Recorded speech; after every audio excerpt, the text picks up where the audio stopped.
In today's video, we're going to look at section 3.3, the fundamental theorem of linear programming. I'm just going to take the example from section 3.2 in order to explain this, as it's easier to see from an example. So I highly encourage you to go back and quickly watch that video if you haven't looked at it recently. But it looked at this furniture manufacturing problem. And we got to the point where we graphed each of the lines and then we found our feasible region for this particular problem. And we said that our feasible region was including the lines, this region here that I'm shading in red. This was our feasible region. Okay?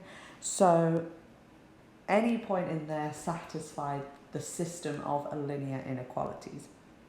But we had this additional step with this, where we said that we wanted to maximize our profit subject to those constraints. Whenever you have a maximize or minimize problem subject to these constraints, subject to these linear inequalities, there is something called the fundamental theorem of linear programming. And what that tells us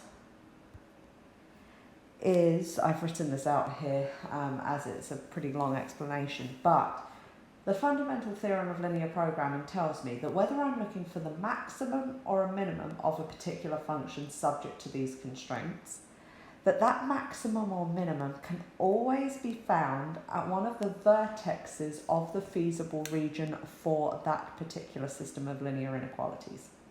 Okay, so that tells me, going back to my example, that I only have certain options for my x and y in order to plug into that function to tell me what the maximum is. Because the only possible x and y's that could give me the number out that gives me my maximum are the x and y's found at the vertices of my feasible region. Those are the only xy coordinates that could possibly give me a maximum. Or if I was trying to minimize the function, those are the only coordinates, the only x's and y's that could give me a minimum. I don't have to worry about anywhere else on those lines. I don't have to worry about anywhere else in that region. I just have to focus on those specific points. So whenever you get a problem and they give you this linear programming problem like we had in section 3.2, this furniture manufacturing problem, it asks us to maximize this particular profit function, where it talked about the profit that we got from the chairs and the profit that we got from the sofas. And we found that we were trying to maximize the function 80x plus 70y, subject to the constraints which looked at the labor hours for carpentry, etc. Okay, so we had all of these constraints that were subject to how many hours of labor I had for each particular thing that I had to do in order to create a chair and a sofa. But when I do this now, I only have to look at certain xy coordinates to plug into the function that I'm trying to maximize in order to see what the maximum might be, subject to those constraints.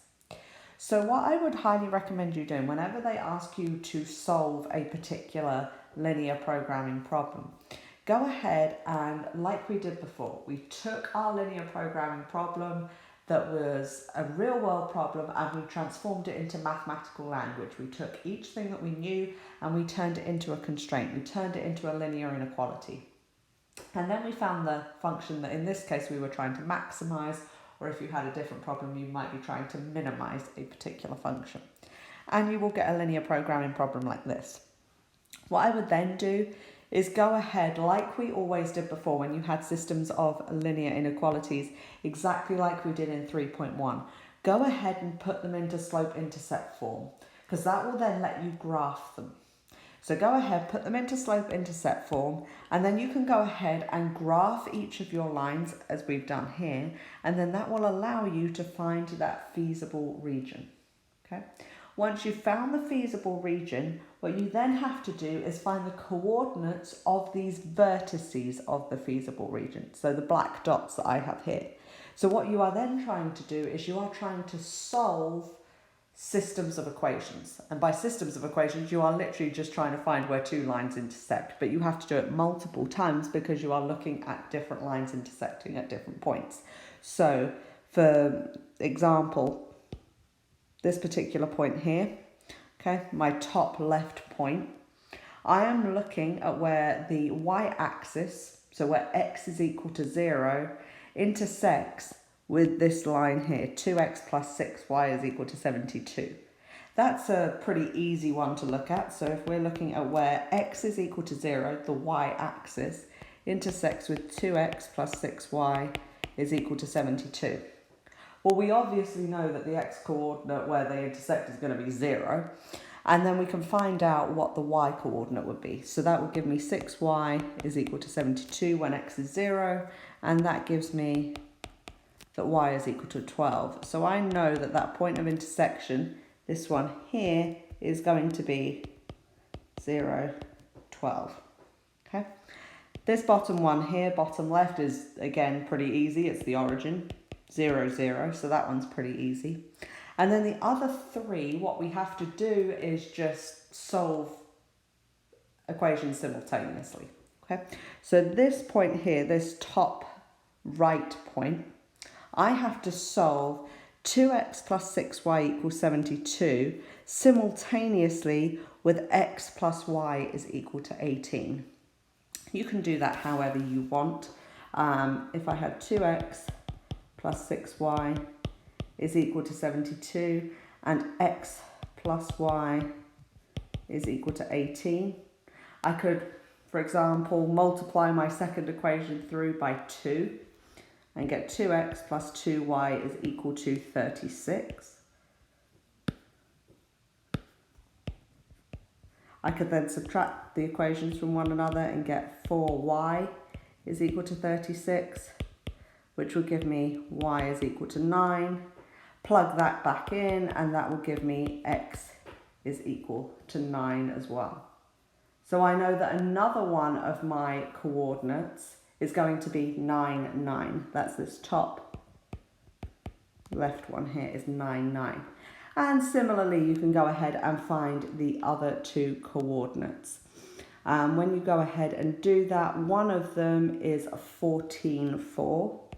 This one here is 14, 4. And this one here, this one's pretty simple to find as well. This one's 16, 0.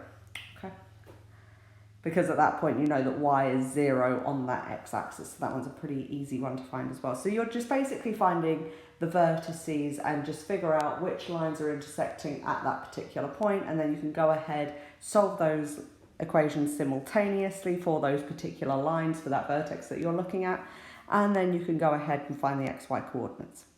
So we know that our only possibilities for x and y that we can substitute into our equation at the top that we're trying to maximize, we only have these 5 different xy coordinates that we could possibly plug in order to give us our maximum. So at this point, once you've done this, you just go ahead and plug in all 5. Okay. What I would highly recommend doing here is actually creating a table so that you can go ahead and say, okay, for this point, this is the value of the function that I get. At this point, this is the value of the function that I get. So you're going to do this for all of your values. So for example, here, I'm trying to maximize 80x plus 70y, okay? The points that I can possibly have are 0, 0, and then I have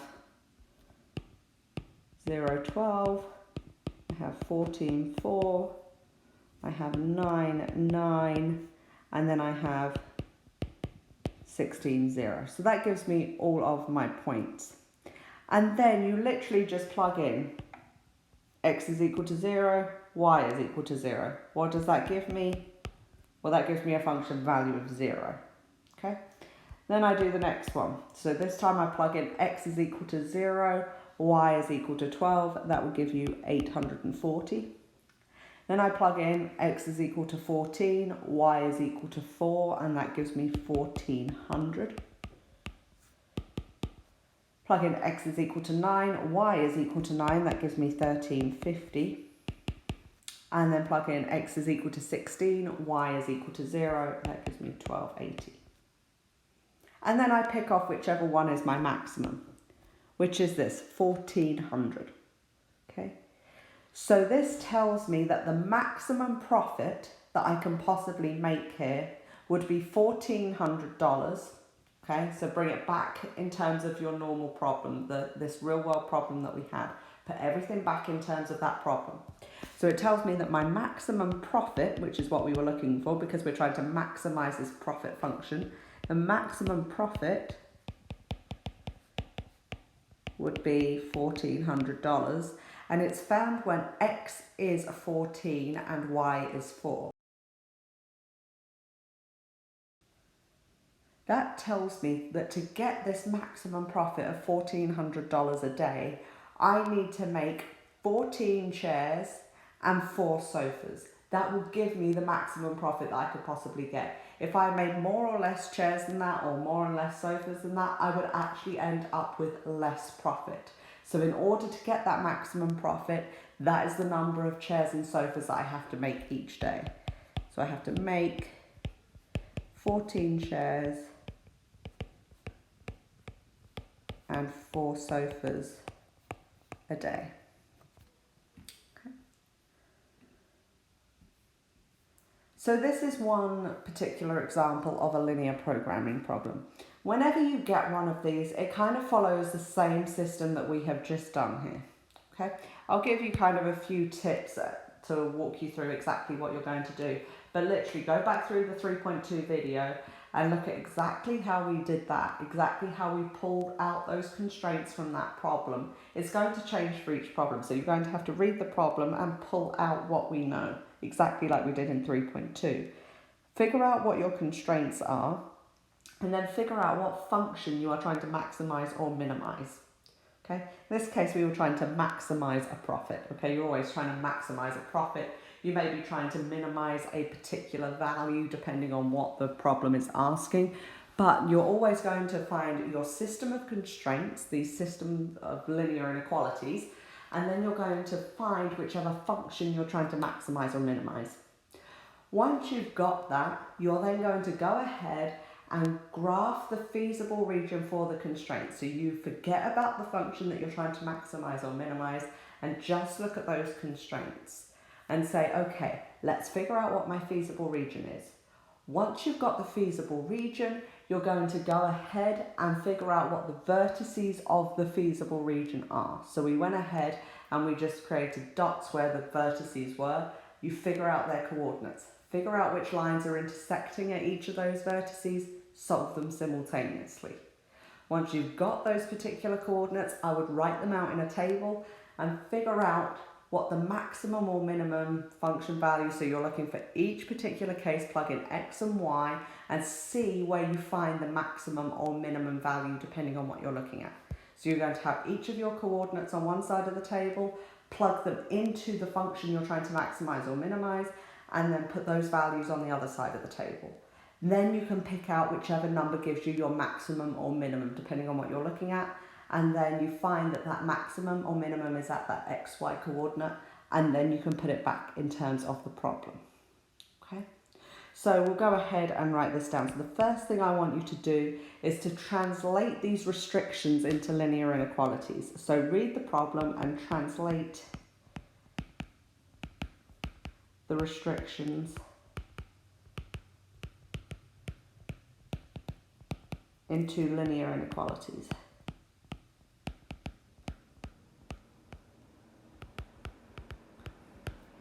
Okay. When you do this, please bear in mind you're going to have to assign variables to each thing that you have. So in our case, X was the number of chairs, Y was the number of sofas, and then that is how you are able to put these linear equalities into action. Okay, so make sure that you pick out what's X and what's Y. And then the second thing you're going to do is you're going to form the function that you're trying to maximize or minimize.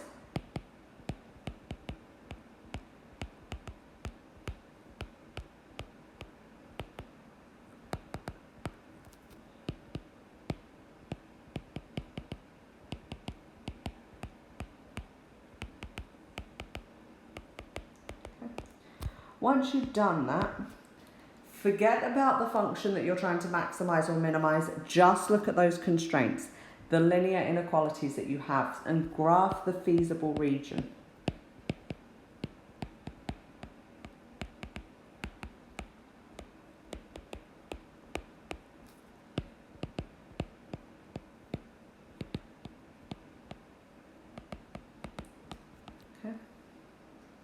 So that means you're going to graph each one of those lines exactly like we've done before in 3.1. You're going to graph each one of those lines, figure out which side of the line satisfies the inequality, and then you're going to see where all of those regions overlap, and that is your feasible region. Okay. Once you've found your feasible region, then you need to find the vertices of the feasible region. And you do that exactly like I did here, where we figured out which lines were intersecting at each of those particular vertices, solve those lines simultaneously, and do that for every single vertex.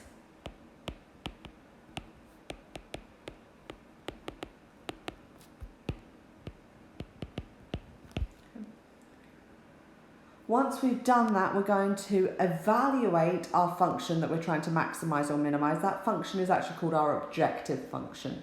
We're going to evaluate that objective function at each of those vertices. So we're going to evaluate our objective function. Evaluate the objective function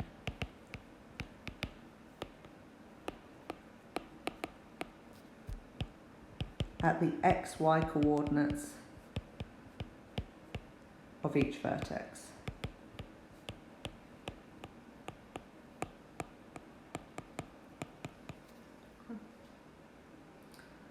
Determine which point is the optimal one, so determine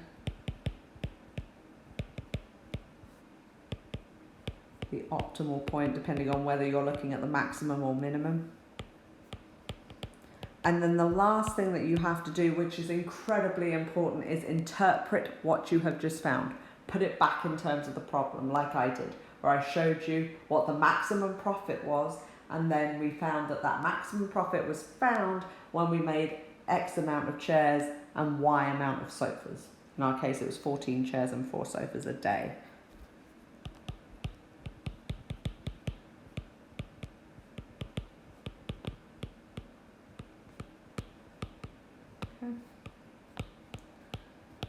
So this is the way that we're going to tackle any linear programming problem, okay? Any one that you get, this is exactly the steps that I want you to follow, okay? So I would highly recommend you go back, look at how we did the example in 3.2, and then you can see how we kind of finished it off to look at that particular objective function and link that to our feasible region by looking at each of the vertices and evaluating that objective function at each of the vertices in our feasible region, and then that gave us our, in this case, maximum for our objective function. So I highly recommend you go ahead and do that. There is another example of a linear programming problem on page 113 of the textbook, which if you would like to go through, you can look through that one as well, and it follows the same pattern that we've just gone through. And there will be plenty of these in your homework that you can also try as well. But I highly recommend just keep practicing these, and it will become second nature to you, just graphing these feasible regions, finding the vertices, and then just plugging those into the objective function. And once you get good at like reading these real world problems and then figuring out what your feasible region is, what your constraints are, what your objective function would be, then it makes it a lot easier. So I would highly recommend that you just go ahead and practice some examples of these.